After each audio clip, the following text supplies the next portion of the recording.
Good morning, good afternoon, or good night, and welcome to Command Power, the show in which we discuss all things Magic the Gathering with a focus on Commander. And today we have another episode in our Spoiler Spotlight series in which I talk about, well, spoilers and tell you what my thoughts are on them. But before that, just a quick reminder to click subscribe if you enjoy my videos. We're well on our way to 1 million subscribers and your support means everything to me. And today we're going to be talking about Lumbering Megasloth. For 10 colorless and 2 green, it's a creature sloth mutant 8/8 with this spell costs 1 less to cast for each counter among players and permanents. Trample, Lumbering Megasloth enters the battlefield tapped. So this card is very interesting, even though at first glance it might just seem like a French vanilla creature. There's a few things going on that I think make it worth considering and looking at. And as an aside, this is something that I think we should always try to do when new cards get spoiled, and that is kind of analyze them carefully, even if we want to make snap judgments about them, because people often do that. They look at Magic cards, just make immediate judgments on whether they're good or bad based on their previous knowledge, and then move on. And that's how you kind of miss lots of sleeper cards. Not that I think this is necessarily going to be a sleeper card, but it's just a good habit to get into. So anyway, cards that discount in Magic are traditionally fairly good, and this one can come down for very cheap if your deck is built around it. Obviously, the intended use for this is to put it in the Radiation deck, where you're going to have rad counters on your opponents and +1/+1 counters on your own creatures, which is going to mean that this comes down for very cheap. But beyond that, I think this can see play in any deck that's based around counters. You're going to get this to come down for very cheap and then start beating face very quickly. Now, people often underestimate how much stats matter in Commander. They often see an 8/8 that doesn't provide any immediate value and just assume that it's not going to be good enough, but this can put a lot of pressure early game. Whilst you do need to deal 120 damage to all your opponents to win, this thing alone clocks in for 1/5 of your opponent's life every turn. If you get it down early when people don't have that many defenses, this is a pain and it's something that they're not going to want to use removal on. I don't really understand why they made it come in tapped, to be honest. I think it would have been fine coming in untapped, but still, that's potentially a lot of stats coming down very early. Even late game, when things are a little bit more settled, an 8/8 is still going to dominate most boards, and it's really nice to be able to double spell this later on in the game with something else. But beyond pure stats, this card does actually have some other uses, and that's what I wanted to look at now. For a start, in Mana Value Matters decks, this is really awesome. It's 12 mana, and in those kind of decks, you do want stuff that's going to get discounted. So I'm almost done with making my Kate deck, which was also spoiled in Fallout, and she loves this card because you want to be discarding high mana value stuff to her, and this obviously is, and the deck is chock full of ways to reveal the top card of your library or reveal a creature card in your hand and deal damage to stuff equal to its mana value.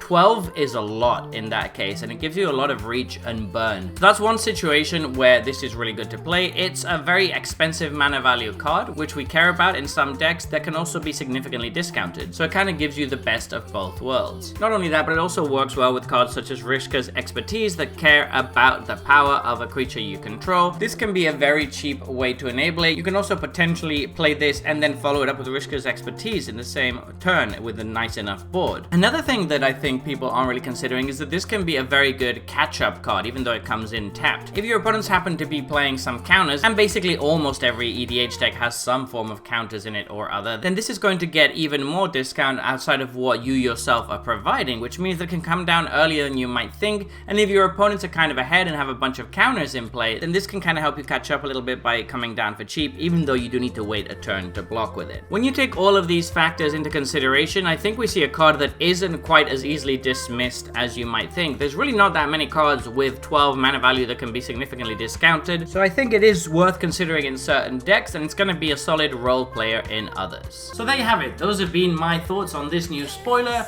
What do you think about this card? Please let me know in the comment section below. I read all comments and respond to all of them too. And if you enjoyed this video, don't forget to click like or subscribe. It really helps the channel, and until next time, take care.